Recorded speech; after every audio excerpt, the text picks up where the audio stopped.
सहना भवतु सहनौ भुनक्तु सह वीर्यङ्करवावहै तेजस्विनावधीतमस्तु मा विद्विषावहै। ॐ शान्ति शान्ति शान्तिः। सदाशिवसमारम्भां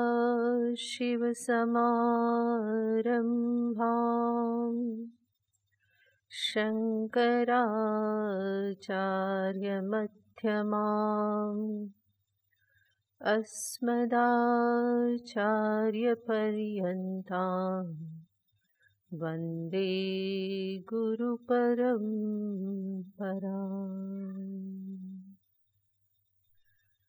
नमः श्रीशङ्करानन्द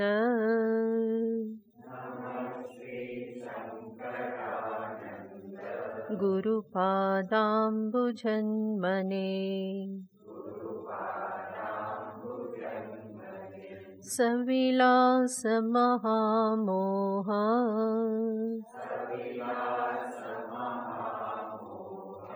ग्राहग्रासैककर्मणे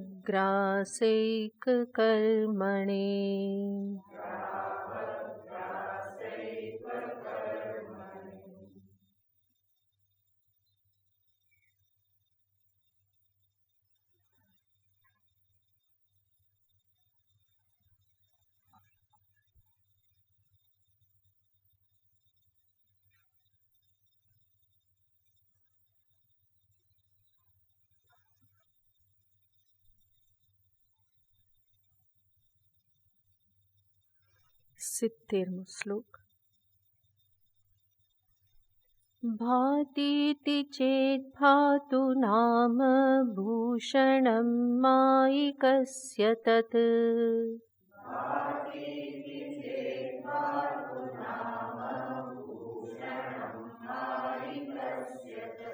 यद् सद्भासमानं तत् मिथ्या स्वप्नगजादिवत्।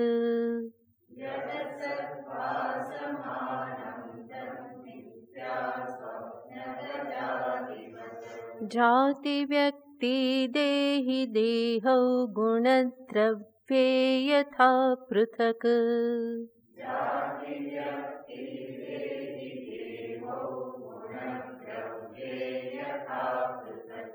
वियत्सतोस्तथैवास्तु पार्थक्यं कोत्र विस्मयः।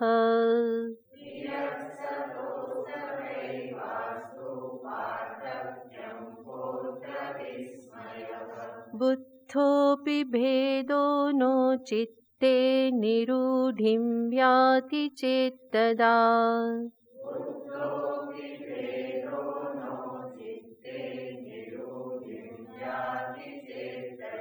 अनेकाग्रात् संशयाद्वा रूढ्यभावोऽस्यते वद।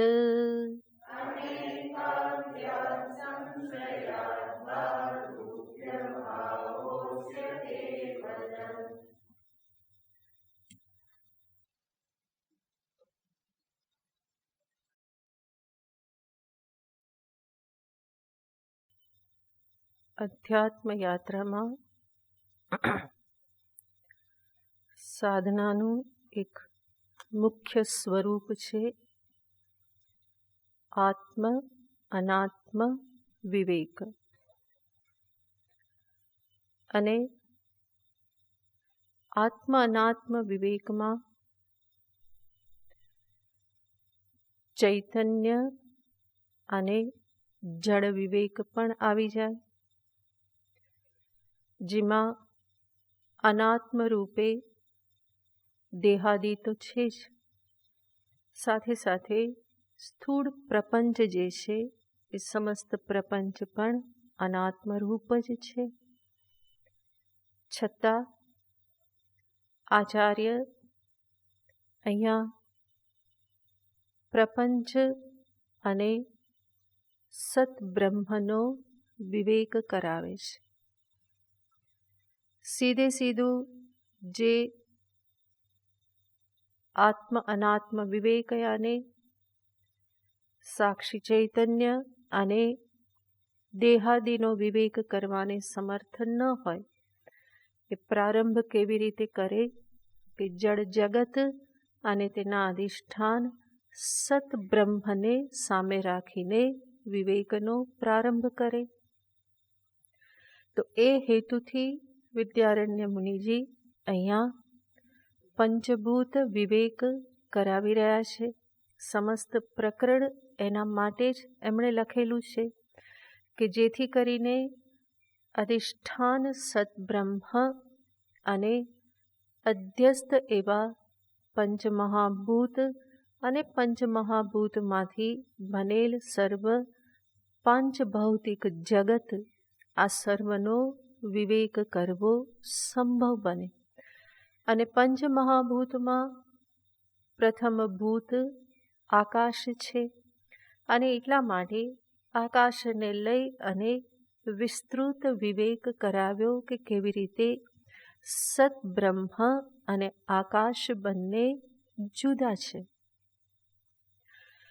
તો સર્વપ્રથમ આ અધિષ્ઠાન આરોપિત જડ ચેતન જે છે એમાં સર્વપ્રથમ આ જ જોવાનું છે કે સત્ય અધિષ્ઠાન છે અને આરોપિત જે છે એ વસ્તુતઃ પ્રતીતિ માત્ર છે. તો અહીંયા આકાશ અને સદબ્રહ્મનો વિવેક બહુ વિસ્તૃત રૂપે પ્રમાણ સાથે યુક્તિ સાથે અનેક પ્રકારે કરાવવામાં આવ્યો. હવે આચાર્ય કહે છે કે આ વિવેક સમજાઈ ગયો હોય. શિષ્ય કદાચ પ્રશ્ન પૂછે કે મેં સમજી તો લીધું કે આકાશ અને સદબ્રહ્મ બંને જુદા છે ને આકાશ સાથે બીજું બધું જ સમજી લેવાનું હોય છે. તો આ બંને જુદા છે એ તો સમજાઈ ગયું, છતાં પણ આ વિવેક કે આ જ્ઞાન જે છે એ મારા ચિત્તમાં આરૂઢ થતું નથી. બુદ્ધોપી ભેદો, આકાશ અને સત વચ્ચેનો ભેદ જાણવા છતાં પણ નો ચિત્તે નિરૂઢિમ યાતિ, મારા ચિત્તમાં એ હજુ દ્રઢ રીતે બેસતો નથી. જાણવા છતાં પણ કે સત અને આકાશ જુદા છે, આકાશમાં સત નથી, સતમાં જ આકાશ છે, આ જાણવા છતાં પણ આ ભેદ બુદ્ધિમાં દ્રઢ થતો નથી. જેમ જાણીએ છીએ માટી અને ઘટ બંને જુદા છે. ઘટમાં માટી નથી બલ્કિ માટીમાં ઘટ છે અને છતાં પણ બુદ્ધિ શું બની જાય છે? ઘટમાં માટી. આ ઘરેણામાં સોનું કેટલું? તો ઘરેણામાં સોનું એવી જ બુદ્ધિ વારંવાર બની જાય છે ભેદ જાણવા છતાં. તો આચાર્ય કહેશે કે જો તને આવું લાગતું હોય કે જાણવા છતાં પણ ચિત્તમાં આ જ્ઞાન નિરૂઢ થતું નથી, તો પહેલાં તો તારે પોતે જ સમજવું રહ્યું કે આ જ્ઞાન દ્રઢ ન થવાનું કારણ શું છે. વ્યક્તિએ કારણ જુદા હોઈ શકે એના સંસ્કારોને અનુરૂપ. અને અહીંયા આચાર્ય પૂછે છે કે કારણ શું છે, અને આચાર્ય મુખ્ય બે કારણ દર્શાવે છે, કારણ કે બીજા બધા કારણો આની અંદર જ નિહિત છે, અંતર્ભૂત થઈ જાય છે. માટે કહે છે કે કારણ શું છે? અનેકાગ્ર્યાત સંશયાત્વા. અનેકાગ્ર્યાત યાને તારું મન એકાગ્ર નથી, સાવધાન નથી રહેતું, જાગ્રત નથી રહેતું, એટલા માટે આ જ્ઞાન દ્રઢ નથી થતું. કે પછી સંશયાદ્વા, તારા મનમાં કોઈ સંશય છે, અદ્વિતીય સદવસ્તુના સંદર્ભમાં કોઈ સંશયો બાકી રહ્યા છે. આ બેમાંથી કયું કારણ છે? અનેકાગ્ર્યાત સંશયાદ્વા રૂઢ્ય ભાવો અસ્ય. કોના થકી છે આવી રીતે તારામાં જ્ઞાન દ્રઢ નથી થતું? એ કયા કારણ થકી છે? વદ, તું મને કે. તો આ બે કારણને આચાર્ય મુખ્ય ગણાવે છે. બીજા બધા જ કારણ આ બે કારણની અંદર નિહિત થઈ જતા હોય છે, એટલા માટે બે કહેલું છે. સામાન્ય રીતે મનુષ્યનું મન એકાગ્ર મોટે ભાગે હોતું નથી. એ આમ તેમ ભાગ્યા કરતું હોય છે. સંસ્કારોને વશ, પૂર્વ સંસ્કારોને વશ એ સાવધાન રહી શકતું નથી સત્ય પ્રતિ. આ બહુ જ સ્વાભાવિક કારણ છે.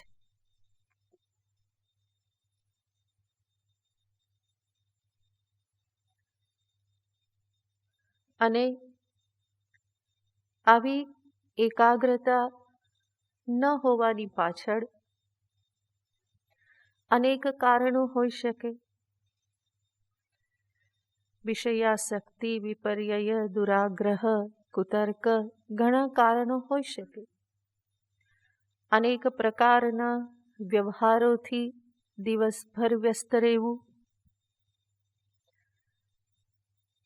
મોહ, આસક્તિ, લક્ષ્ય પ્રત્યેની નિષ્ઠાનો અભાવ, તત્પરતાનો અભાવ, આવા અનેક કારણો હોઈ શકે એકાગ્રતા અભાવને માટે.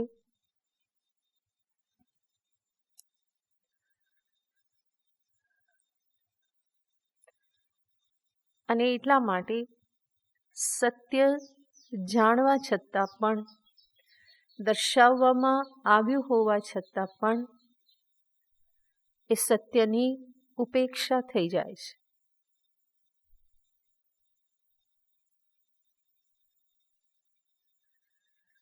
અનેકાગ્રતા, સ્થિરતા, એનો અભાવ એ જ્ઞાનને દ્રઢ ન થવામાં બહુ જ મહત્વનું કારણ છે. બીજું કારણ આચાર્ય કહેશે સંશય. તત્વના સ્વરૂપના સંદર્ભમાં સંશય, અને એ સંશયના કારણે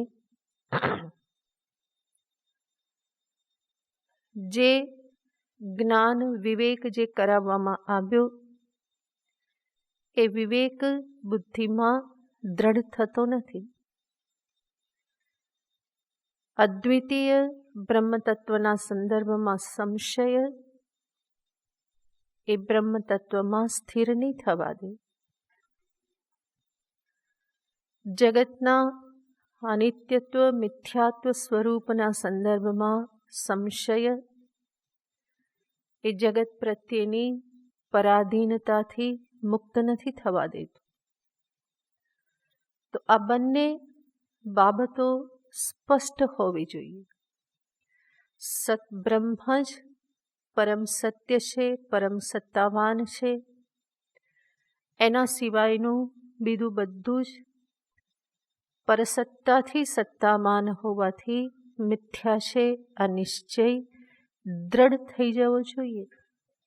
આ બે બાબતમાં કોઈ પણ સંશય હશે તો એ સ્થિર નહીં થવા દે. અને એટલા માટે જો સંશય કારણ હોય જ્ઞાનને દ્રઢ ન થવા દેવામાં, તો સર્વપ્રથમ કર્તવ્ય બની જાય છે એ સંશયની નિવૃત્તિ કરવી. સંશય નિવૃત્તિનો ઉપાય એ જ છે, યા તો સામર્થ્ય હોય તો પોતાની રીતે યુક્તિપૂર્વક વિચાર કરી સંશય નિવૃત્ત કરો, અને ન થતો હોય તો આચાર્ય પાસે જઈ અને એ સંશયનું સમાધાન કરો.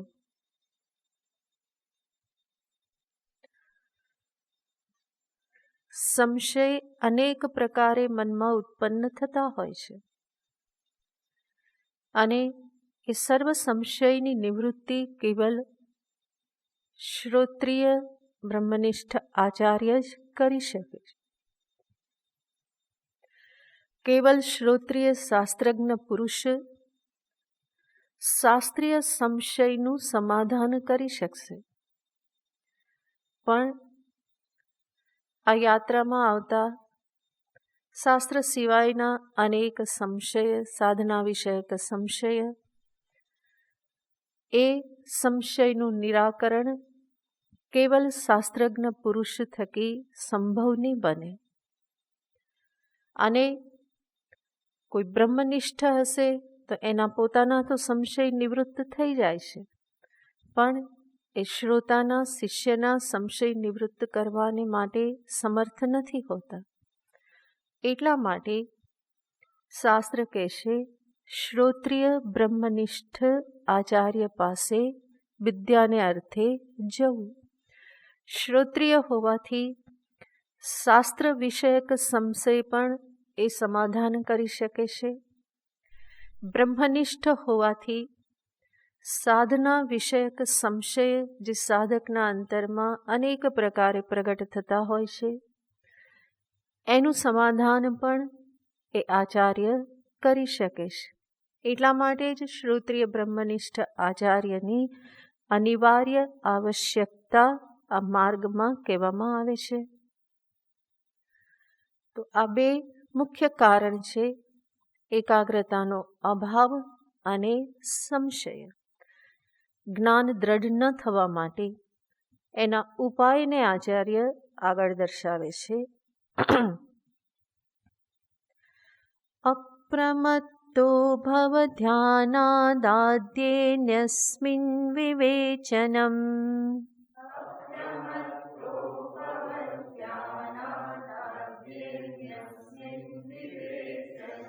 કુરુ પ્રમાણયુક્તિભ્યામ તતો રૂઢતમો ભવેત.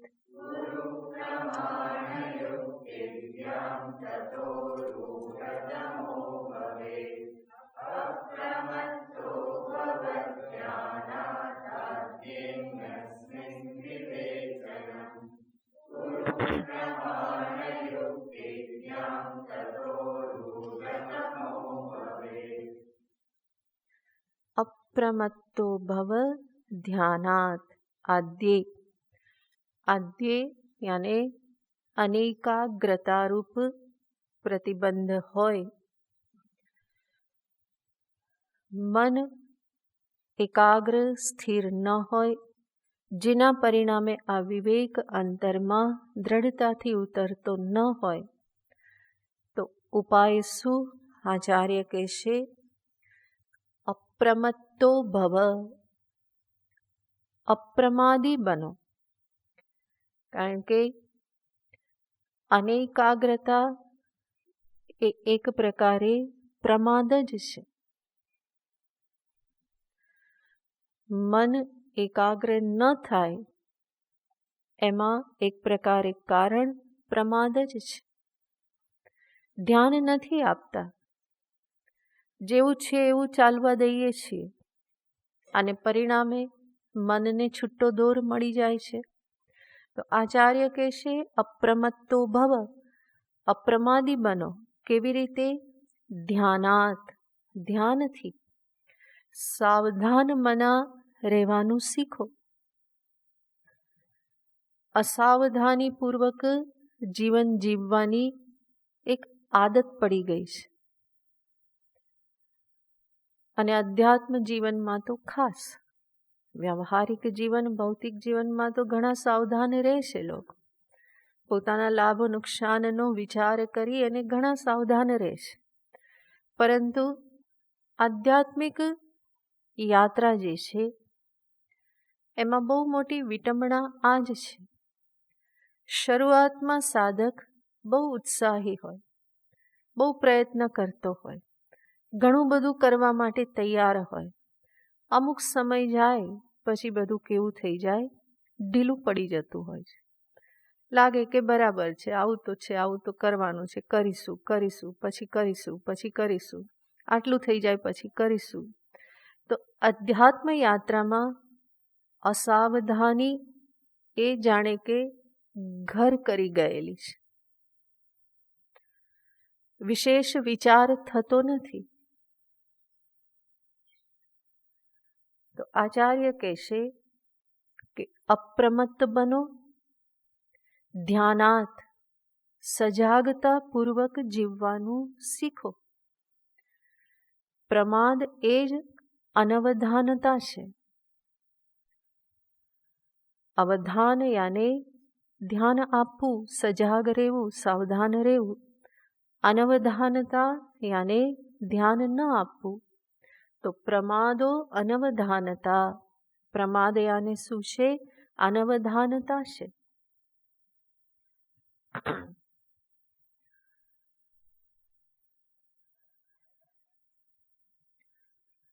શ્રવણ કાલે ઘણી જ સ્પષ્ટ રૂપે વિવેક કરાવવામાં આવે છે.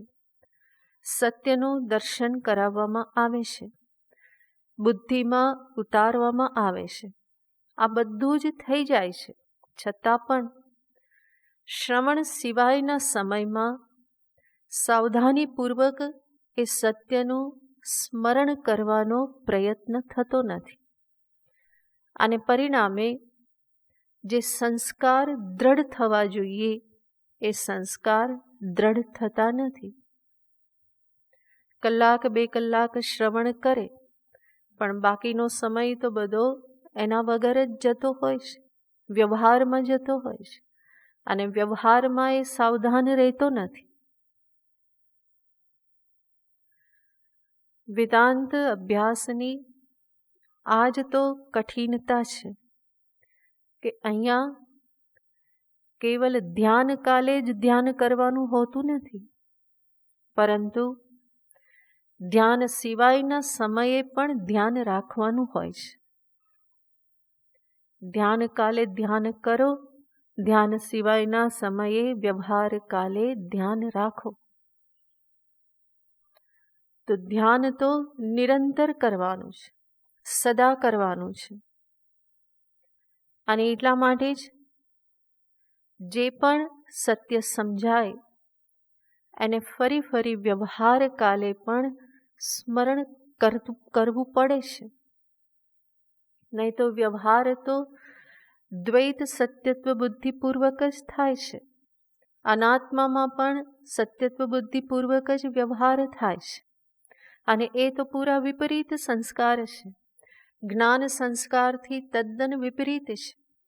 માટે વિચાર કરીએ તો દિવસભરમાં જ્ઞાન સંસ્કાર કેટલા એકઠા થાય છે? અઠવાડિયામાં 4 કલાક, 4 ક્લાસ. અને બાકીના સમયે દ્વૈત સત્યત્વ બુદ્ધિ હંમેશા રહેશે, પોતાનામાં કર્તૃત્વ બુદ્ધિ રહેશે.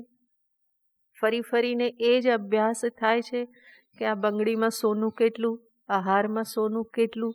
કેવા છતાં પણ એ યાદ નથી રહેતું કે બંગડીમાં સોનું નથી, સોનામાં બંગડી છે.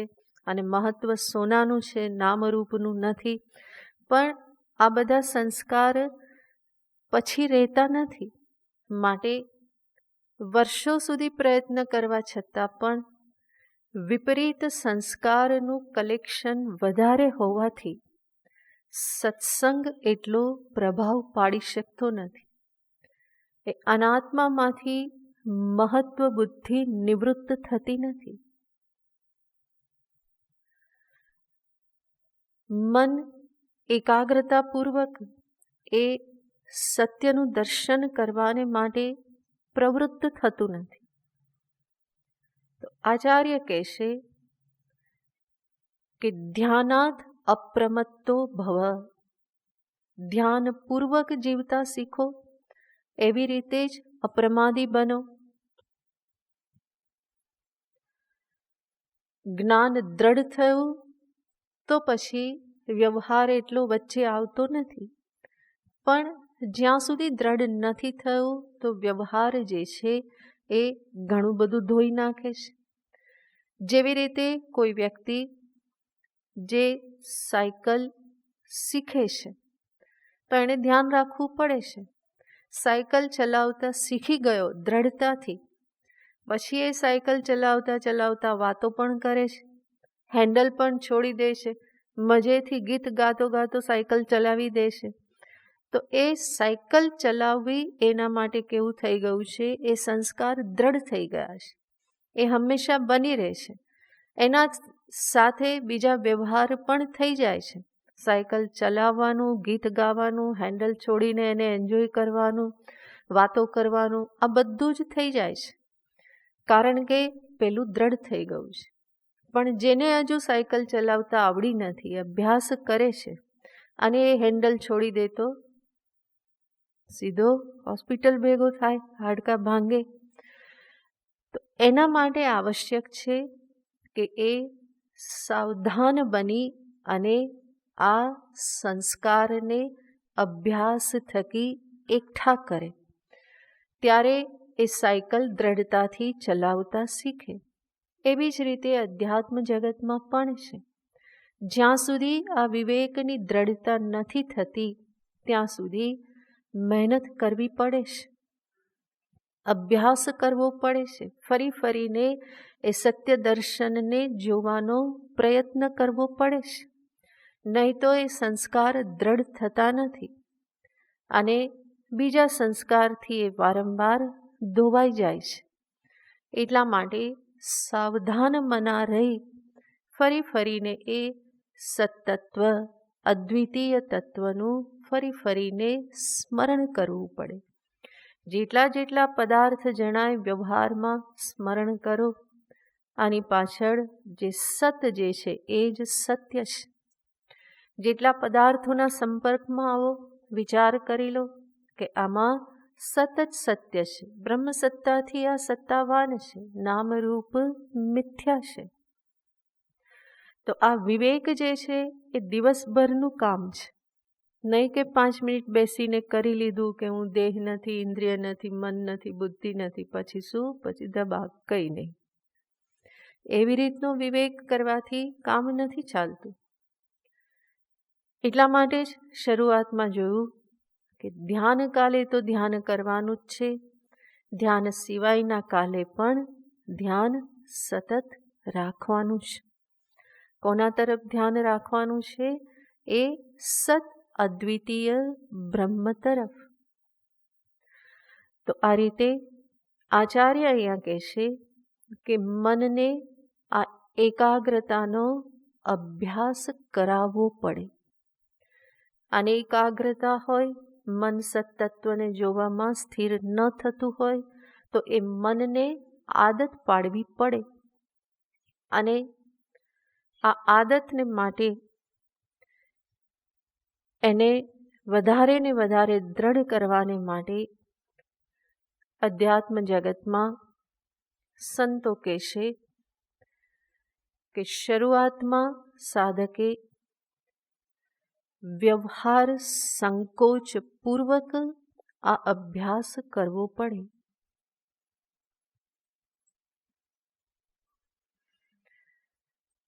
બાહ્ય વ્યવહાર ઓછા કરે, વિષય સેવન ઓછામાં ઓછું કરે અને બ્રહ્મદર્શનનો અભ્યાસ ચાલુ રાખે.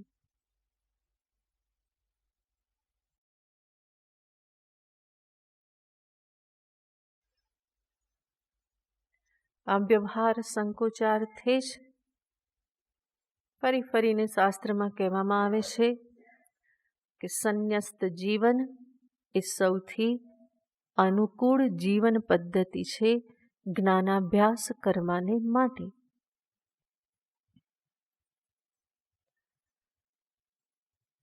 અને આના અર્થે જ એકાંતવાસ આદિનું પણ નિરૂપણ છે. વિવિક્ત દેશ સેવિત્વમ અરતિર્જન સંસદી, આ બધું જે કહેવામાં આવે છે એક પ્રકારે વ્યવહાર સંકોચાર્થે કહેવામાં આવે છે, જેથી કરીને આ અભ્યાસ દ્રઢ થતો જાય. તો આ રીતે મનની એકાગ્રતાનો અભાવ જો જ્ઞાન દ્રઢ ન થવામાં કારણ હોય તો આચાર્ય કહેશે અપ્રમાદી બની અને ધ્યાન રાખતા શીખો, ધ્યાનપૂર્વક જીવતા શીખો. ત્યાર પછી કહેશે અન્યસ્મિન, અન્યસ્મિન યાને બીજું કારણ. બીજું કારણ શું હતું? સંશય. તો એ સંશય જ્યારે હોય ત્યારે આચાર્ય કહેશે અન્યસ્મિન વિવેચનમ કુરુ. વિવેચન કરો, વિચાર કરો. કેવી રીતે? પ્રમાણ યુક્તિભ્યામ. પ્રમાણ અને યુક્તિ થકી વિવેચન કરી અને સંશયની નિવૃત્તિ કરો.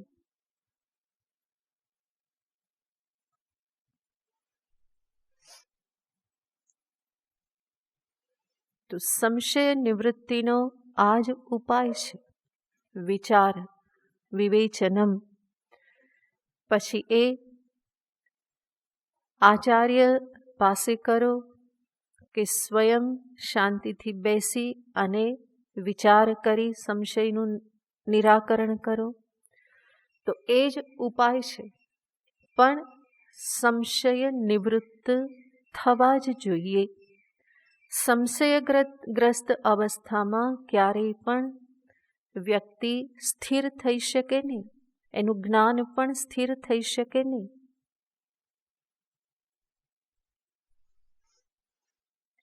અને જે સંશય, એ સંશય બે પ્રકારના કહેવામાં આવે છે.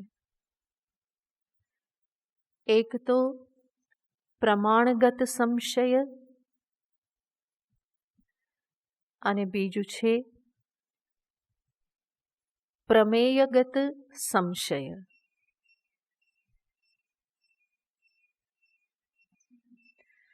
બે પ્રકારના સંશય કહેવામાં આવે છે. પ્રમાણગત સંશય એનો અર્થ છે વિષયનું જ્ઞાન જેના થકી થાય છે એ સાધનના સંદર્ભમાં સંશય. જેમ કે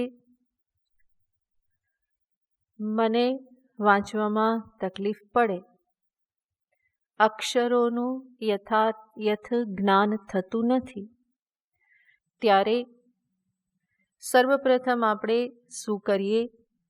આંખને સાફ કરીએ. આંખ પ્રમાણ છે, સંશય ત્યાં જાય છે. આંખને સાફ કરીએ. પછી પણ ના દેખાય, ચશ્માને સાફ કરીએ. પછી પણ સરખું ન દેખાય તો ડૉક્ટર પાસે જઈએ કે ભાઈ આ પ્રમાણ બરાબર કામ કરતું નથી, અક્ષરોનું જ્ઞાન બરાબર થતું નથી. તો આ પ્રમાણના સંદર્ભમાં સંશય કે મારી આંખ બરાબર છે કે નહીં, એને એ સંશય મનમાં બની રહે છે, કારણ કે જ્ઞાન થતું નથી. એવી જ રીતે અહીંયા પણ આત્મજ્ઞાનના સંદર્ભમાં પ્રમાણ છે શાસ્ત્ર, ઉપનિષદ પ્રમાણ, વેદાંત શાસ્ત્ર. કારણ કે એના વગર આત્મજ્ઞાન છે જ નહીં. અને સ્વયં વેદ કહેશે ના વેદવિન મનુતે. વેદને ન જાણનારો આ બ્રહ્મ તત્વને જાણી શકતો નથી. ના વેદવિન મનુતે તમ બૃહંતમ. એ બ્રહ્મ તત્વને વેદાભ્યાસ જે નથી કરતો, ઉપનિષદ અભ્યાસ જે નથી કરતો, એ જાણતો નથી. તો આનાથી પણ સ્વયં શાસ્ત્ર વચનથી પણ સિદ્ધ છે કે બ્રહ્મને માટે પ્રમાણ શું છે? શાસ્ત્ર જ પ્રમાણ છે. તો શાસ્ત્ર જ સદબ્રહ્મના જ્ઞાનને માટે પ્રમાણ છે. એ પ્રમાણના સંદર્ભમાં સંશય થાય કે શાસ્ત્ર શું મને બોધ આપવા માગે છે? ખરેખર શાસ્ત્રનું તાત્પર્ય શેમાં છે? અદ્વૈતમાં છે કે દ્વૈતમાં છે? શેમાં છે શાસ્ત્રનું તાત્પર્ય? તો આ રીતે આ પ્રમાણના સંદર્ભમાં જ્યારે સંશય થાય ત્યારે ઉપાય એક જ છે કે ફરી ફરીને એ ઉપનિષદ શાસ્ત્રનું આલોડન કરવું. ફરી ફરીને આગળ પાછળ કરી અને જોતા રહેવું, એ નિશ્ચય પર આવવું કે વાસ્તવમાં ઉપનિષદ શું કહેવા માંગે છે, શેમાં તાત્પર્ય છે. ષડલિંગના આધારે વિચાર કરી સંશયની નિવૃત્તિ કરવી પડી. ઉપક્રમોપસંહારો અભ્યાસો પૂર્વતા ફલમ અર્થવાદોપપત્તિશ્ચ ષડલિંગ તાત્પર્ય નિર્ણય. આ ઉપનિષદ શાસ્ત્રોનું આગળ પાછળ આલોડન કરવું પડે. ઈશોપનિષદ શું કહે છે, કઠોપનિષદમાં શું કહેવામાં આવ્યું, કેનોપનિષદ કયું પ્રતિપાદન કરે છે. ફરી ફરીને ઉપનિષદના વિષયનો વિચાર કરો તો ખબર પડે કે ઉપનિષદ શાસ્ત્ર વસ્તુતઃ મને શું બોધ આપવા માંગે છે, એનું તાત્પર્ય શેમાં છે. તો આ રીતે પ્રમાણગત સંશયની નિવૃત્તિ આ વિચારપૂર્વક, શાસ્ત્ર આલોડનપૂર્વક જ સંભવ બને. અને એ જાતે ના થાય તો નિરંતર શ્રવણ કરતા રહેવું પડે. ઉપનિષદોનો સ્વાધ્યાય એ શ્રવણ કરતા રહેવું પડે, જે શ્રવણ થકી ધીરે ધીરે બુદ્ધિમાં સ્પષ્ટતા થાય છે કે શાસ્ત્ર મને શું કહેવા માંગે છે. તો તાત્પર્ય નિશ્ચાયક શ્રવણ જ પ્રમાણગત સંશયની નિવૃત્તિ કરનાર છે. ત્યાર પછી બીજો સંશય આવે છે, પ્રમેયગત સંશય. પ્રમેયગત સંશય યાને પ્રમેય યાને વિષય, અને વિષય છે બ્રહ્મ, જીવ બ્રહ્મ ઐક્ય, સતબ્રહ્મ જે ગોતે. એ વિષયના સંદર્ભમાં સંશય કે ખરેખર સતબ્રહ્મ આ પ્રમાણે જ છે, એ અદ્વિતીય જ છે, શું એ નિરવયવ જ છે, સમસ્ત જગત એમાંથી પ્રગટ થયું એવું કહે છે, છતાં પણ શું એ નિર્વિકાર જ છે. તો પ્રમેયના સંદર્ભમાં આવી રીતે સંશય થવા સંભવ છે. અને એ પ્રમેયગત સંશય યથાયોગ્ય યુક્તિ વિચારથી દૂર થાય છે. શ્રવણ તો પ્રથમ છે જ, પણ શ્રવણ થયા પછી પણ આવા સંશય થતા રહેતા હોય તો શાસ્ત્ર જે કહે છે એની સિદ્ધિ કરી શકે એવા તર્કનો ઉપયોગ કરીને વિચાર કરવો.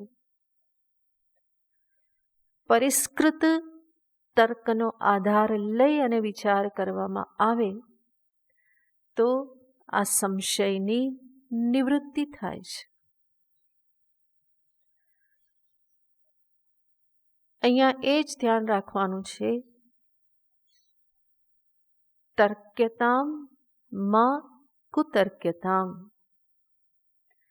તર્ક કરો, કુતર્ક નહીં. યુક્તિ કે તર્ક એ એવી વસ્તુ છે કે તમે જે પણ સિદ્ધ કરવા માગો એને અનુરૂપ યુક્તિ મળી જ જવાની છે. તમે દ્વૈત સિદ્ધ કરવા માગો તો દ્વૈતને દર્શાવનારી, સિદ્ધ કરનારી અનેક યુક્તિઓ મળી જશે. અદ્વૈત માટેની પણ યુક્તિઓ મળશે જ. જે કંઈ પણ આ યુક્તિનો તર્કનો સ્વભાવ છે. એટલા માટે તમે તમારા અનુભવથી પણ જાણો છો. તમારું મન જે કરવાનું કે એને અનુરૂપ દલીલ મળી જાય છે કે નહીં? હંમેશા મળી જાય છે. પછી એ સાચું હોય કે ખોટું હોય, દલીલ તો મળી જ જાય છે. અને એટલા માટે જ સામસામી દલીલો ખૂબ થાય છે. એક કે આ પ્રમાણે, બીજું કે આ પ્રમાણે, અને બંને પાસે ઢગલાબંધ દલીલો હોય જ છે. તો તર્કનો ક્યારેય પણ અભાવ નથી. કોઈ પણ વસ્તુને સિદ્ધ કરવાને માટે આપણા મન બુદ્ધિ તર્કને શોધી જ લે છે. એ મળી જ જાય છે. એ પ્રમાણે જસ્ટિફિકેશન થઈ જ જતા હોય છે. એવું જ સર્વત્ર છે. અહીંયા પણ દ્વૈતને અર્થે પણ તર્ક હોય, અદ્વૈતને માટે પણ તર્ક હોય, પણ ત્યાં પણ સૂક્ષ્મ વિવેક કરી અને સમજવું પડતું હોય છે કે કયો તર્ક દુષ્ટ છે અને કયો નિર્દુષ્ટ છે. શાસ્ત્રમાં શ્રદ્ધા એ તો સર્વપ્રથમ જરૂરી છે જ, અને એટલા માટે સાધક એવી યુક્તિ કે તર્કનો આધાર લેશે જે શાસ્ત્ર સિદ્ધાંતને સિદ્ધ કરવામાં સહાયભૂત હોય, અને એને જ સુતર્ક કહેવામાં આવે. દુસ્તર્ક યાને જે મને એનાથી વિપરીત સિદ્ધિ કરાવે, તો એવા તર્કનો ત્યાગ કરવાનું કહેવામાં આવે છે. તો આ રીતે બંને પ્રકારના સંશય, પ્રમાણગત, પ્રમેયગત સંશય, તો એની નિવૃત્તિ આ રીતે વિચારપૂર્વક જ થાય છે. પ્રમાણયુક્તિભ્યામ ગુરુ વિવેચનમ. આચાર્ય કહ્યું કે એનું પ્રમાણ અને યુક્તિ થકી વિવેચન કરો તો સંશયો નિવૃત્ત થાય. અનાદિકાલથી વિપરીત સંસ્કારો અંતરમાં દ્રઢ કરેલા જ છે, અને એવા વિપરીત સંસ્કારોની સામે ફરી ફરીને પ્રમાણયુક્તિપૂર્વક વિચાર કરી અને દ્રષ્ટિને સાફ કરવી પડતી હોય છે. અને આ કાર્ય ઘણો દીર્ઘ સમય માંગી લે છે. ઉપર છલ્લી રીતે કરવાથી કંઈ વળતું નથી. વારંવાર પ્રમાણયુક્તિભ્યામ વિચાર કરી સંસ્કારને પરિષ્કૃત કરી અને દ્રષ્ટિને સ્થિર કરવાની હોય છે. તો આ રીતે જ્ઞાન દ્રઢ ન થવામાં આ બે મુખ્ય કારણ આચાર્યએ દર્શાવ્યા અને એનો ઉપાય દર્શાવ્યો. આ બંને ઉપાય સ્વતંત્ર રૂપે ન થાય તો એનો ઉપાય એક જ છે, ફરી ફરીને શ્રવણ કરો, અને શ્રવણ કરેલાનું ફરી ફરીને આલોડન કરો. જાતે ન થાય તો શ્રવણ કરો, શ્રવણ કરેલાને ફરી ફરી શ્રવણ કરો, ફરી જે લખ્યું છે એનું વાંચન કરો, વ્યવહારમાં એને ધીરે ધીરે લાવવા માટેનો પ્રયત્ન કરો. તો આ રીતે આ ઉપાય દર્શાવ્યા, અને આવી રીતે અભ્યાસ કરવાથી જે ફળ મળે છે એને આગળ દર્શાવતા કહેશે. ધ્યાનાન માનાત્યુક્તિતોપી રૂઢે ભેદે વિયત્સતો.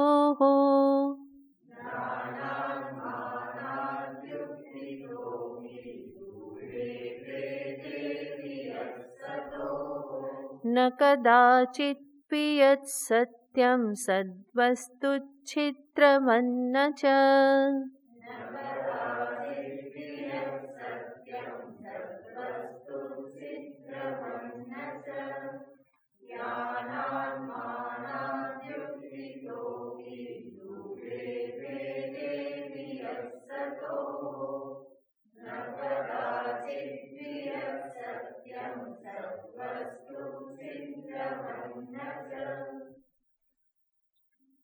આ અભ્યાસથી જ્ઞાન જ્યારે દ્રઢ થાય તો એના ફળને, પ્રભાવને દર્શાવતા કહેશે.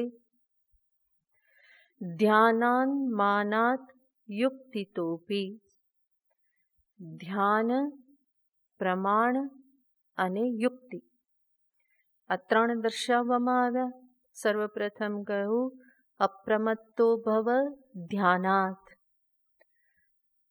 તો ધ્યાન થકી સાવધાન મના રહીને, જાગ્રત રહીને ફરી ફરી એ સત્યને દર્શન કરતા રહ્યા. તો એ ધ્યાન. બીજું માન યાને પ્રમાણનો આશ્રય લઈ. અને ત્રીજું યુક્તિતઃ, એકાગ્રતાને અર્થે ધ્યાન, પ્રમાણગત સંશય નિવૃત્તિને અર્થે પ્રમાણ વિચાર અને પ્રમેયગત સંશય નિવૃત્તિને અર્થે યુક્તિ. તો ધ્યાનાન માનાત યુક્તિતોપી રૂઢે ભેદે વિયત્સતોહો. આકાશ અને સત્તત્વનો ભેદ કેવો થઈ ગયો? રૂઢ યાને દ્રઢ. આત્મા અનાત્મ વિવેક દ્રઢ થયો. જડ ચેતન વિવેક દ્રઢ થયો. સદસત વિવેક, સત્ય મિથ્યા વિવેક દ્રઢ થયો. તો વિયત્સતોહો ભેદે રૂઢે. આકાશ અને સત્તત્વનો ભેદ જ્યારે દ્રઢ થયો તો પછી ન કદાચિત વિયત સત્યમ, પછી ક્યારેય પણ આકાશ સત્ય લાગવાનું નથી. અને સદ્વસ્તુ છિદ્રવન્ન જ, અને સદ્વસ્તુમાં ક્યારેય પણ આકાશ જણાવાનું નથી. તો આકાશ અને સત આ બંને એકમેક થઈ ગયા હતા. એનો ભેદ જ્યારે સ્પષ્ટ થઈ ગયો તો પછી આકાશ ક્યારેય સત્ય લાગતું નથી. અને આકાશમાં સત્યત્વ બુદ્ધિ નહીં બને. ન કદાચિત વિયત સત્યમ, અને સદ્વસ્તુ છિદ્રવત ન જ, અને સદ્વસ્તુ ક્યારેય છિદ્રવત, છિદ્રવાળી અને આકાશ જગ્યાવાળી. સદ્વસ્તુમાં ક્યારેય આકાશનો આભાસ નહીં થાય. અને આકાશમાં ક્યારેય પણ સત્યત્વ બુદ્ધિ નહીં બને. તો બંને કેવા? આકાશ આકાશ એવ, સત સદૈવ. આ પ્રમાણે ભાન થઈ જાય. આત્મા અનાત્મ વિવેક સ્પષ્ટ થવો એનો અર્થ શું છે? આત્મા આત્મૈવ, અનાત્મા અનાત્મૈવ. આ જ છે સ્પષ્ટ વિવેકનું સ્વરૂપ. એવી રીતે અહીંયા પણ સત અને વિયતનો વિવેક, એનો અર્થ શું? આકાશ આકાશ છે પ્રતીતિ માત્ર, અને સત સત છે નિત્ય. તો આવી રીતે બંનેનો ભેદ સ્પષ્ટ રૂઢ થઈ જાય છે. કેવી રીતે? ધ્યાન, માન અને યુક્તિના આધારથી. આ ત્રણ જે આચાર્ય અહીંયા કહ્યું છે એ ત્રણનો અભ્યાસ સાથે સાથે ચાલ્યા કરે. સાવધાન પણ રહેવું, શાસ્ત્રનું આલોડન પણ કરવું, અને સાથે સાથે અનુકૂળ યુક્તિઓનો વિચાર પણ કરતા રહેવું.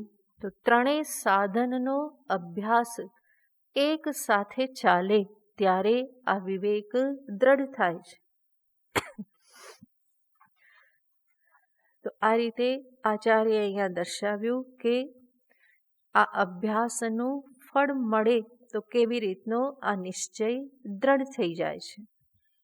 હવે આ જે વિવેક સ્પષ્ટ થયો તો વ્યવહારમાં પણ એની અભિવ્યક્તિ કેવી રીતે હોય છે એને આગળના શ્લોકમાં કહેશે.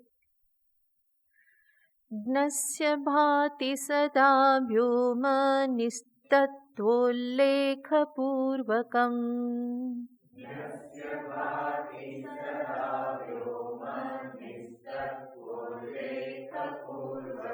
સત્વસ્ત્વપિ વિભાત્યસ્ય નિશ્ચિત્રત્વપુરસ્સરમ.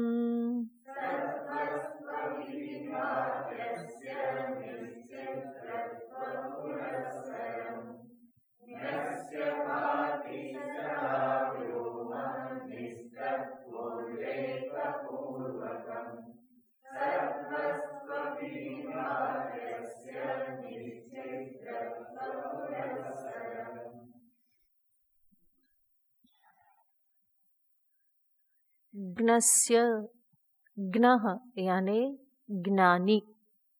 બરાબર? જ્ઞઃ શબ્દનો અર્થ થાય જ્ઞાની. ઘટજ્ઞઃ, પટજ્ઞઃ. ઘટજ્ઞઃ યાને ઘટનો જ્ઞાની, પટજ્ઞઃ યાને પટનો જ્ઞાની.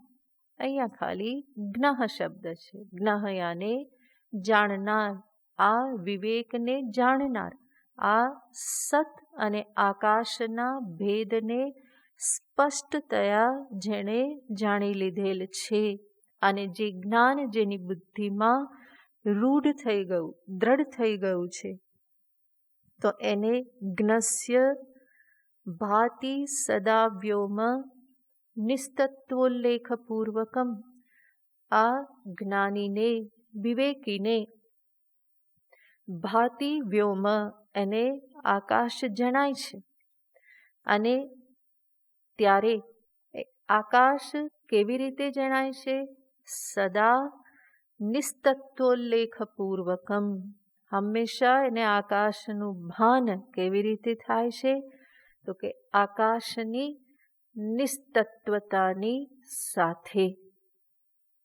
અને વ્યવહારમાં પણ જ્યાં જ્યાં નામરૂપના સંપર્કમાં આવે, એની બુદ્ધિમાં આ ઉલ્લેખ થઈ જ જાય છે કે આ સત્ય નથી, આ નિસ્તત્વ છે.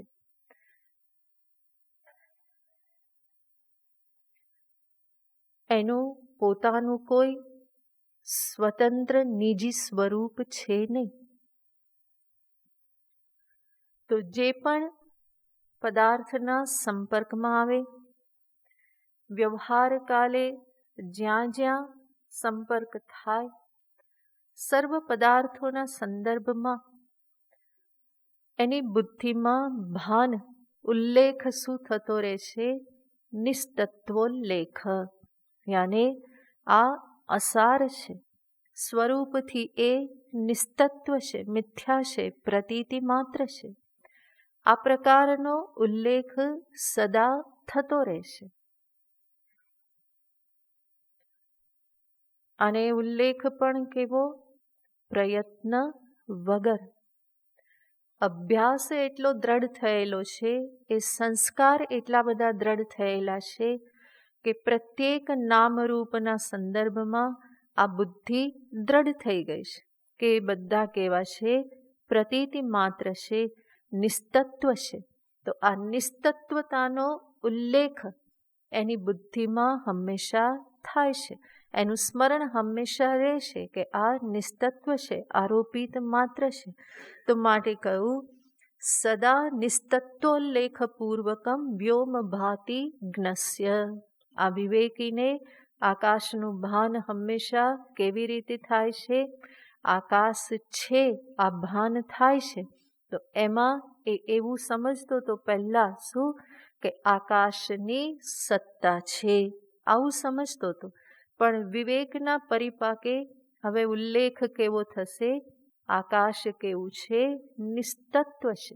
સત્ય તો માત્ર અસ્તિત્વ સદ્બ્રહ્મ જ છે.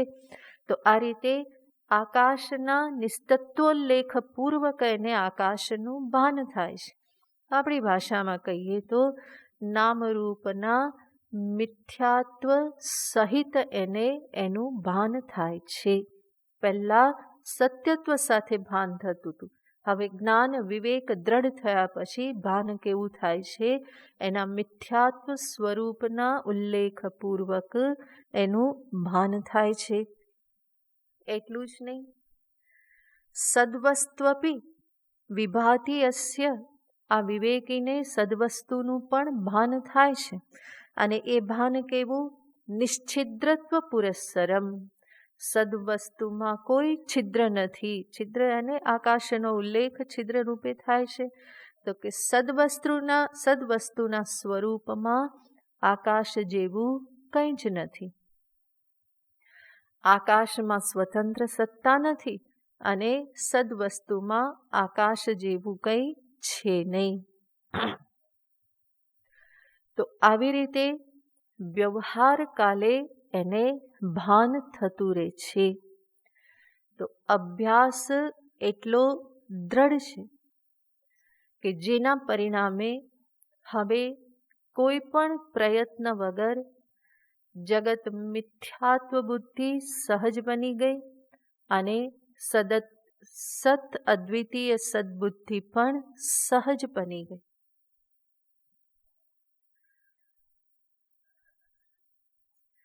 વગર અભ્યાસે વગર વિચારે સર્વ નામરૂપના સંદર્ભમાં કેવી બુદ્ધિ બની રહેશે? નિસ્તત્વ બુદ્ધિ.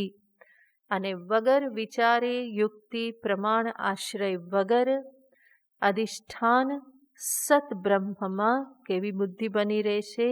એ એક જ અદ્વિતીય સત્ય છે, એમાં એના સિવાય બીજું કંઈ જ છે નહીં. તો આ પણ સહજ રીતે આ બુદ્ધિ બની રહે છે, કોઈ અભ્યાસ કરવો પડતો નથી. એ અભ્યાસનું આ પરિણામ છે, દ્રઢ અભ્યાસનું પરિણામ છે. પહેલાં શું કરવું પડતું હતું?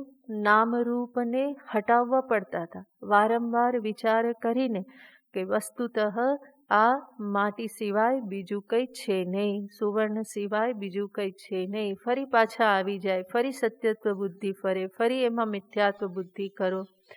તો એ માથાકૂટ ઝંઝટ કરતા રહેવું પડે. પણ હવે અભ્યાસ એવો દ્રઢ થયો કે એવા કોઈ પણ પરિશ્રમ વગર સહજ રૂપે ભાન કોનું થાય છે? અધિષ્ઠાન સત અદ્વિતીય બ્રહ્મનું ભાન થાય છે.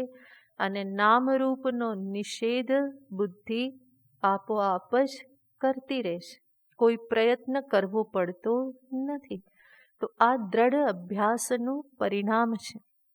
બુદ્ધિમાં એ જ્ઞાન એટલું દ્રઢ થયું છે કે બુદ્ધિ નામરૂપનો સ્વીકાર જ કરતી નથી. નામરૂપને જોતાની સાથે કોને ગ્રહણ કરે છે? એના અધિષ્ઠાન બ્રહ્મને જ ગ્રહણ કરે છે. પછી નેતિ કરવું પડતું નથી. એ અભ્યાસ યુક્તિ કોઈ આધાર લેવો પડતો નથી. જેવી રીતે સાયકલ ચલાવનારને કંઈ યાદ રાખવું પડતું નથી, હેન્ડલ છોડી દે તો પણ. એવી જ રીતે અહીંયા પણ આ અભ્યાસ જેનો દ્રઢ થયો, જ્ઞાન જેનું દ્રઢ થયું, એને પછી આવી મહેનત કરવી પડતી નથી, યાદ રાખવાની મહેનત કરવી પડતી નથી. તમારે તમારું નામ યાદ રાખવા કેટલી મહેનત કરવી પડે છે? નથી કરવી પડતી ને? તો જેવું તમારું નામ તમને સહજ રીતે યાદ, એટલું જ સહજ રીતે તમને તમારું સ્વરૂપ યાદ રહે ત્યાં સુધી આ અભ્યાસ કરવાનો છે. કારણ કે અત્યારનું નામ જે યાદ છે, નામ તો કેવું છે? થોડી વાર પૂરતું છે, આ દેહ પૂરતું. સાચું નામ તો શું છે પોતાનું? સદ અદ્વિતીય બ્રહ્મ. એ જ નામ છે. અને એ આ નામ જેટલું સહજ રીતે યાદ રહે ત્યાં સુધી શું કરવાનો? અભ્યાસ કરવો પડે. એ દ્રઢતા ત્યાં સુધી લાવવાની છે. તો એનું જ વ્યાવહારિક સ્વરૂપ દર્શાવ્યું. હવે આ નિષ્ઠા બની ગઈ તો પછી એ જ્ઞાની જે છે, જેને સદ અદ્વિતીય બ્રહ્મતત્વમાં નિષ્ઠા બની, તો એ જ્ઞાનીને માટે પછી કહેશે કે આ જગત કેવું બની રહેશે? જગત અને જગતના લોકોનો વ્યવહાર એને આશ્ચર્ય પમાડે છે. તો આગળનો શ્લોક કહેશે, વાસનાયામ પ્રવૃત્થાયામ વિયત સત્યત્વવાદિનમ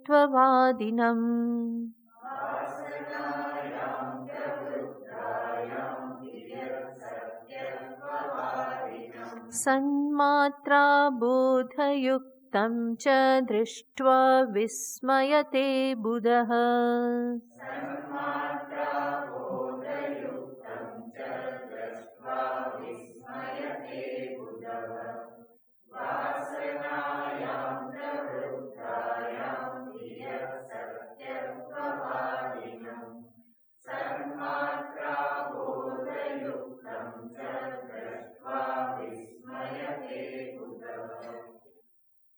વાસનાયામ પ્રવૃત્થાયામ, વાસનાયાને સંસ્કાર, અદ્વિતીય સદબ્રહ્મના સંસ્કાર જ્યારે પ્રવૃત્ત થયા, દ્રઢ થયા.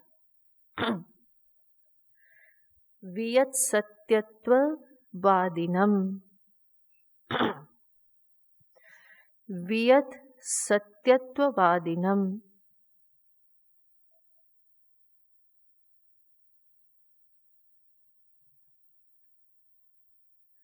જ્ઞાની જ્યારે આ દ્રઢ બોધથી યુક્ત થાય ત્યારે એને વિસ્મય થાય છે. દ્રષ્ટવા વિસ્મયતે બુધઃ, આ જોઈ અને એ જ્ઞાની વિસ્મય પામે છે, એને આશ્ચર્ય થાય છે. કોને જોઈને? વિયત સત્યત્વવાદિનમ, વિયતને સત્ય કહેનારા લોકો. આકાશને સત્ય કહેનારા લોકોને જોઈ અને એને આશ્ચર્ય થાય છે.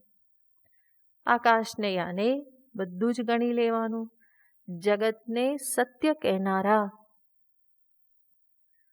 એ લોકોને જોઈ વિસ્મયતે બુધઃ, આ બુદ્ધજન જે છે એને આશ્ચર્ય થાય છે કે આ કેવી રીતે આ લોકો આ પોલમપોલ આકાશને સત્ય બોલી રહેલા છે. આવું કેવી રીતે સંભવ બને? આટલી બુદ્ધિ કેમ સમજી નથી શકતી? કેટલી ભ્રમણામાં રાચે છે. તો વિયત સત્વત્યવાદિનમ દ્રષ્ટવા વિસ્મયતે બુધઃ. અને બીજું કે છે સન્માત્ર અબોધયુક્તમ, સન્માત્ર તત્વના જ્ઞાનથી જે યુક્ત નથી, યાને સન્માત્ર સત્તત્વ અદ્વિતીય તત્વનું જ્ઞાન જેમને નથી અને જેના પરિણામે શું કહે છે? બ્રહ્મ જેવું કંઈ નથી, જે છે તે શું? જગત જ સત્ય છે. તો બ્રહ્મ સત્તત્વનું અજ્ઞાન જેમને છે એમને જોઈને આશ્ચર્ય થાય છે કે આટલું ભરપૂર સત્તત્વ બ્રહ્માંડના કણે કણમાં ક્ષણે ક્ષણમાં વ્યાપ્ત આ સત્તત્વ ચૈતન્ય તત્વને આ લોકો જોઈ શકતા નથી. તો જે અજ્ઞાની જન છે એ જગતના નામ રૂપ પ્રત્યે બહુ સજાગ છે અને બ્રહ્મ પ્રત્યે ઉદાસીન છે. જ્ઞાની કેવા હોય છે? નામરૂપ પ્રત્યે ઉદાસીન હોય છે અને સત અદ્વિતીય તત્વ પ્રત્યે બહુ સજાગ હોય છે. અને જ ગીતાજીમાં ભગવાને કહેલું છે યા નિશા સર્વભૂતાનામ તસ્યામ જાગર્તિ સંયમી, યસ્યામ જાગૃતિ ભૂતાની સા નિશા પશ્યતો મુનેહે. તો ભગવાને ત્યાં આ સ્થિત પ્રજ્ઞ, જેને અહીંયા બુધ કહેવામાં આવ્યું, જ્ઞ કહેવામાં આવ્યું, તો એ વિવેક જ્ઞાન જેને સ્પષ્ટ થયું છે, જેની બુદ્ધિ પ્રજ્ઞા સ્થિત થયેલી છે, એ મનુષ્યને માટે ત્યાં જેમ ભગવાને કહ્યું યા નિશા સર્વભૂતાનામ તસ્યામ જાગૃતિ સંયમી, સર્વ લોકોને માટે જે નિશા સમાન છે ત્યાં સંયમી જે બુદ્ધ જે છે એ જાગૃતિ એના પ્રત્યે એ ત્યાં એ જાગે છે. યાને સર્વ લોકોને માટે જે બ્રહ્મ તત્વ નિશા સમાન છે એને એ જાણતા નથી. એ બ્રહ્મ તત્વ પ્રત્યે સ્થિત પ્રજ્ઞ વિવેકી જાગૃતિ એના પ્રત્યે એ જાગૃત છે. અને જ્યાં સર્વભૂતો બહુ જ જાગૃત છે ત્યાં વિવેકી કેવો છે? એના માટે નિશા સમાન છે. નામરૂપાત્મક જગત આકાશાદિ પ્રપંચ જે છે એના પ્રત્યે વિવેકી સૂતેલો છે, એની મહત્વ બુદ્ધિ નથી. જ્યારે બ્રહ્મ પ્રત્યે એ જાગેલો છે. તો અહીંયા એ જ કે છે વિસ્મયતે બુધઃ, બુધઃ વિસ્મયતે, વિસ્મય થાય છે. આ શબ્દ પણ મહત્વનો છે. કોઈ દ્વેષ ઘૃણા આદિ નથી થતું. અજ્ઞાનીને જોઈને કે અરે રે આ બધા તો કેવા ખાડામાં પડ્યા છે, કંઈ જાણતા નથી, એવું નહીં. પણ આશ્ચર્ય થાય છે. સર્વત્ર ભરપૂર છે સત્તત્વ, એનું પોતાનું પણ સ્વરૂપ છે, અને છતાં પણ એ સત્તત્વના જ્ઞાનથી વંચિત છે. સન્માત્ર અબોધયુક્તમ, એનું એમને ભાન થતું નથી, દર્શન થતું નથી. આશ્ચર્ય છે. અને જે સત્ય નથી, આકાશાદિ પ્રપંચ, એને સત સત કરીને વારંવાર કહી રહેલા છે, એમાં સત્યત્વ બુદ્ધિ રાખી અને રમમાણ થઈ રહેલા છે. આ પણ આશ્ચર્ય જ છે. જે સત્ય નથી, મિથ્યા છે, એમાં રમમાણ છે. તો આ બંને થકી એને આશ્ચર્ય થાય છે. કોઈ નિંદા નથી કરતા કે કોઈ ઘૃણા નથી થતી, કારણ કે જાણે છે જે કંઈ પણ દેખાય છે એ શું છે, એ વસ્તુતઃ પ્રતીતિ માત્ર જ છે. તો આશ્ચર્ય જ થાય છે. એટલા માટે જ જ્ઞાનીનું જીવન કેવું હોય છે? સદા આશ્ચર્ય આશ્ચર્ય આશ્ચર્યથી યુક્ત જ હોય છે. આશ્ચર્યવત પશ્યતિ, આશ્ચર્યવત વદતી, આ બધું આશ્ચર્યમય જ છે. કારણ કે સત્ય બહુ સ્પષ્ટ હોવા છતાં પણ એ જાણે કે અનાદિકાલથી અજાણ જ રહ્યું છે. અને અસત્ય જે મિથ્યા છે એ વસ્તુતઃ સ્પષ્ટ હોવા છતાં પણ એમાં જ હંમેશા સત્યત્વ બુદ્ધિ બની રહેશે. તો આ બધું એના માટે આશ્ચર્ય આશ્ચર્ય છે. માટે કહેશે બુધઃ દૃષ્ટ્વા વિસ્મયતે. આગળ કહે છે એવમાકાશમિથ્યાત્વે સત્સત્યત્વે ચ વાસિતે.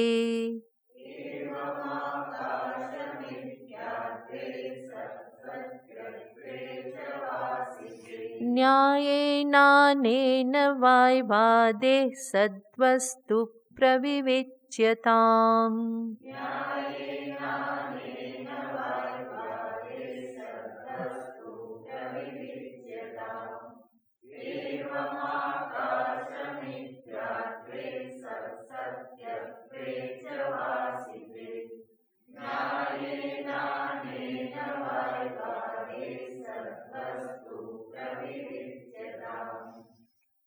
એવં આકાશ મિથ્યાત્વે સત સત્યત્વે ચ વાસિતે.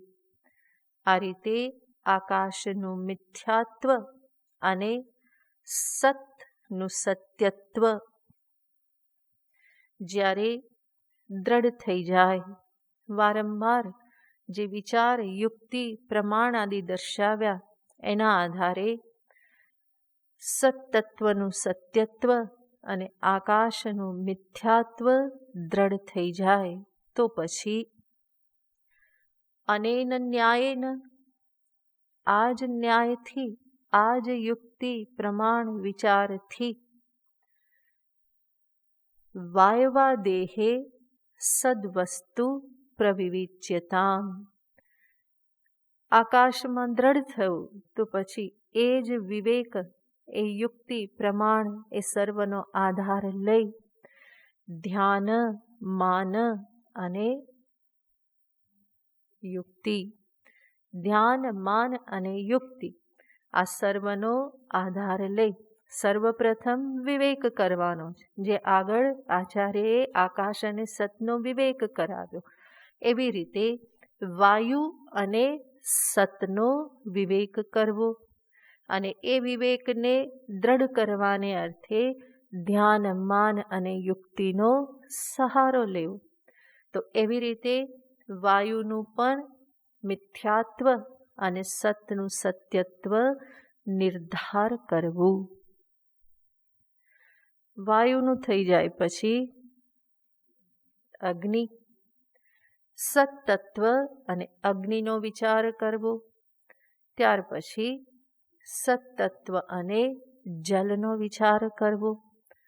ત્યાર પછી સત્તત્વ અને પૃથ્વીનો વિચાર કરવો. તો આવી રીતે આ સાધન પ્રણાલી, વિવેક પ્રણાલી આચાર્યએ દર્શાવી. એ પંચમહાભૂતનો સત્તત્વથી વિવેક થઈ જાય તો પંચમહાભૂતમાંથી જ બનેલું આ પાંચ ભૌતિક જગત અને સત્તત્વનો વિવેક તો થઈ જ જવાનો.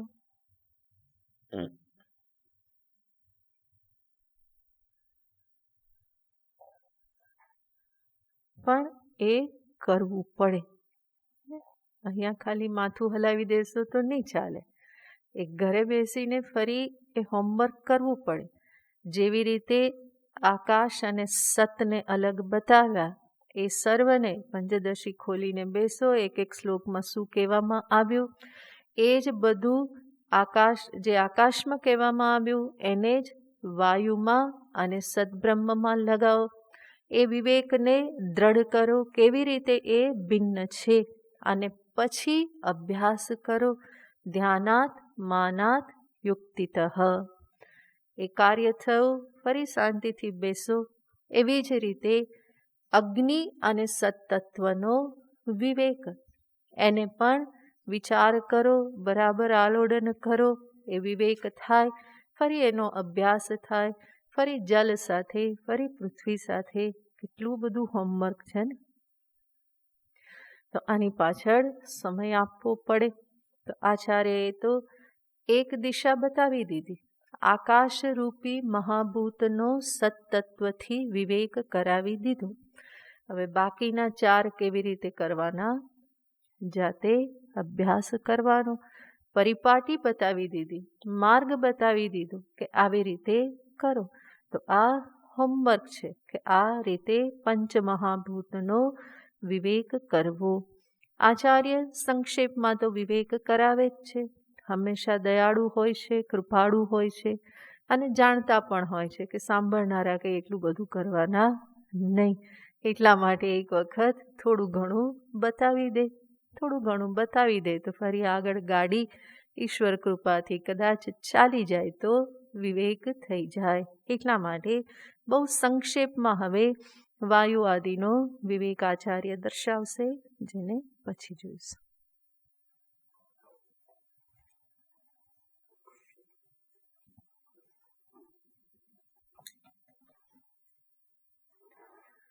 ઓમ પૂર્ણમદઃ પૂર્ણમિદં પૂર્ણાત પૂર્ણમુદચ્યતે પૂર્ણસ્ય પૂર્ણમાદાય પૂર્ણમેવાવશિષ્યતે. ઓમ શાંતિ શાંતિ શાંતિ. હરિ ઓમ શ્રી ગુરુભ્યો નમઃ. હરિ ઓમ.